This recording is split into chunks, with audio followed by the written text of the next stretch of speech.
Doctor గారు, gastric ప్రాబ్లంలో oil పాత్ర ఎంతవరకు ఉంటుంది? ఈ మధ్యకాలంలో హెల్త్ రిలేటెడ్ ఇష్యూస్లో ఆయిల్ అనేది చాలా ఇంపార్టెంట్ కాంపనెంట్ అయిపోయింది. మరి చాలా మటుకు నేనే చాలాసార్లు చెప్పుంటాను, ఆయిల్ వల్ల మనకి గ్యాస్ట్రిక్ ప్రాబ్లం వస్తుంది.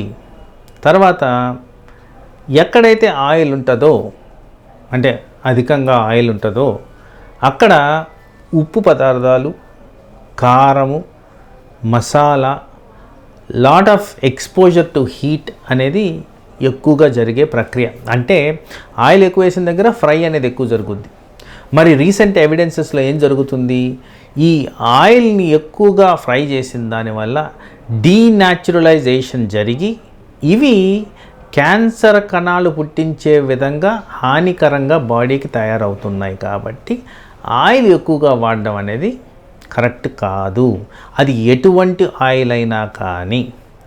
ఎగ్జాంప్షన్స్ ఏంటంటే, న్యాచురల్గా వచ్చే ఫ్రెండ్లీ ఆయిల్ అనేది గీ. ఈ గీకి కాస్త మెడిసినల్ వాల్యూ ఎప్పటి నుంచో ఉన్నది. అలాగే గీ మంచిది కదా అని చెప్పి అధికంగా కన్జ్యూమ్ చేసిన ప్రాబ్లమే. ఎందుకంటే every person, every individual is different. ఎవరి కొలెస్ట్రాల్ వాళ్ళదే. గీ మంచిది కదా అని అధికంగా కొలెస్ట్రాల్ ఉన్న వాళ్ళు తింటే ప్రాబ్లం అనేది ఎక్కువే అవుద్దని తగ్గదు. కానీ in the refinement of oils మనం ఆలోచించాల్సింది ఏంటంటే, న్యాచురల్ పద్ధతుల్లో వచ్చే ఆయిల్స్కి ఎక్కువ వాల్యూ ఇవ్వాలి. ఆర్టిఫిషియలీ ప్రాసెస్డ్ ఆయిల్స్ వల్ల హాని ఎక్కువగా ఉంటుంది. న్యాచురల్ పద్ధతుల్లో వచ్చే ఆయిల్ అనగా ఫస్ట్ నేను చెప్పినట్టు గీ, రెండోది వెజిటబుల్ సోర్స్ ఉన్న ఆయిల్స్. ఎక్కడైతే ఈ కోల్డ్ ప్రెస్ ఆయిల్స్ ఉన్నాయో అవి బెటర్. అట్లని చెప్పి మిమ్మల్ని ఇష్టం వచ్చినట్టు కన్జ్యూమ్ చేయమని నేను చెప్పట్లేదు. ఒకవేళ డౌట్ ఉన్న చోట మీ డాక్టర్ని సంప్రదించడం ఇంపార్టెంట్. రెండోది, మీకున్న రిస్క్ ఫ్యాక్టర్స్ గమనించుకోవడం ఇంపార్టెంట్. ఎందుకంటే ఈ మధ్యకాలంలో సోషల్ మీడియాలో ఈ అథెరోస్క్లెరోసిస్, కొలెస్ట్రాల్ వీటి మీద చాలా అన్రిలయబుల్ వీడియోస్ గమనించాను. మనం గమనించుకోవాల్సింది ఏంటంటే, brain stroke, heart attack, hypertension, అవయాల్ ఫెయిల్యూర్ ఇవన్నీ కూడా హై కొలెస్ట్రాల్ కారణంగా వస్తున్నాయి. పువర్ డయాబెటిక్ కంట్రోల్ కారణంగా వస్తున్నాయి. హైపర్ టెన్షన్ కారణంగా వస్తున్నాయి. వీటిలన్నిటిలో మూల కారణం హై కొలెస్ట్రాల్. ఈ కొలెస్ట్రాల్ ఎక్కువ శాతం రావడానికి కారణం ఆయిల్. అందుకోసం ఆయిల్ని కాస్త జాగ్రత్తగా వాడండి. ఏవైతే న్యాచురల్ సోర్సెస్ ఉన్న ఆయిల్ ఉన్నాయో అవే వాడండి. అవసరమైన చోట expert opinion like your doctor, nutritionist, dietitian opinion తీసుకోండి. మీకు చేసిన ఈ analysis of your blood levels of cholesterol తీసుకొని వెళ్ళి సంప్రదించి పర్సనల్గా కస్టమైజ్డ్ వే ఆఫ్ ఈటింగ్ అనేది మీరు డెవలప్ చేసుకోండి.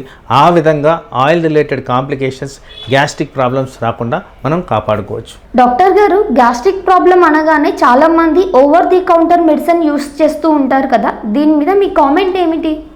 చాలా ఇంపార్టెంట్ క్వశ్చన్ అండి. ఈ ఓవర్ ద కౌంటర్ మెడిసిన్ మీద ఇదివరకు నేను చాలా దగ్గరలో మాట్లాడున్నాను ఆల్రెడీ.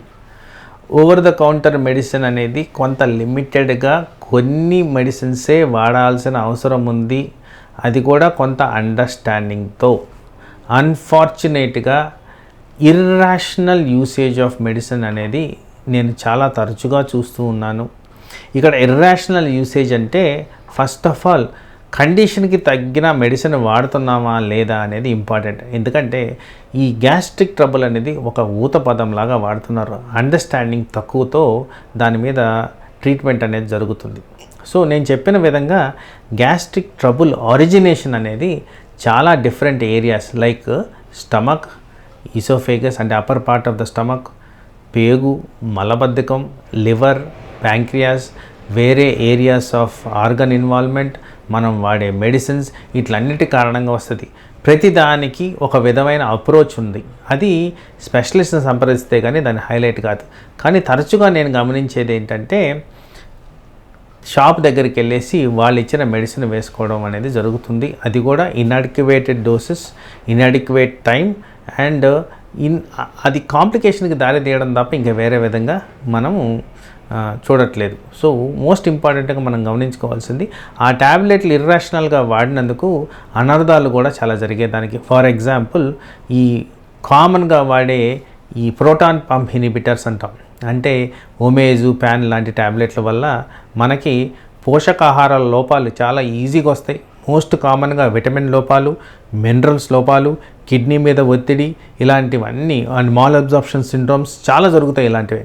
అందుకోసం ప్రాపర్గా మనకి రిజల్ట్ రావాలంటే డాక్టర్ని సంప్రదించి మీకున్న అబ్నార్మాలిటీ డిటెక్ట్ చేసి దానికి తగిన మందులు వాడడం అనేది ఇంపార్టెంట్. ఎందుకంటే ఈ గ్యాస్ట్రిక్ ప్రాబ్లంకి సంబంధించిన మందుల్లో ఒట్టి యాసిడ్ ప్రొడక్షన్ సప్రెషన్ చేయడమే కాకుండా పేగు కదలికని, జీర్ణాశయాన్ని, జీర్ణం అయ్యేదానికి మందులు, ఎక్కడైతే రిక్వైర్మెంట్ ఉన్న దగ్గర యాంటీబయాటిక్స్, ఇలాంటివన్నీ వాడిన దానివల్లే మనకి దీనికి రిజల్ట్ అనేది వస్తుంది.